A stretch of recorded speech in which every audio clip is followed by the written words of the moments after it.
When I read that there is a memo at the New York Times telling them not to use the word ethnic cleansing, not to use the word, in the context of Palestine-Israel, not to use the word genocide, not to use the word refugees.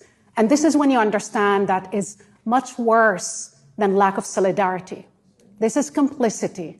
We saw for the last 19 months basically fabricating the consent for genocide. I teach a course at the University of Miami, propaganda, persuasion, and genocide. It all starts with words. Once you dehumanize human beings, once you criminalize them collectively, killing them is the easy part.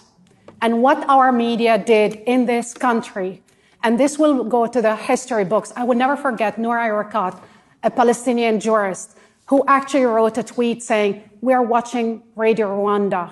What we are seeing in US media is complicity. They're basically paving the way for American citizens. And luckily, the citizens are much ahead of our media.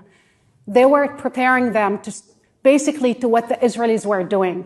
I remember also an Israeli soldier on air twice over was asked by Abby Phillips, who actually I respect and admire, and one of the few who would have Palestinians. And she said, "So you're fighting Hamas?" And he said, "No, we're not fighting Hamas. We're fighting Palestinians." And she, for a while, she said, "You said you're fighting Hamas, right?" And he said, "No." And again, he repeated, "We're fighting Palestinians." They were clear from day one with their intention, with their declaration.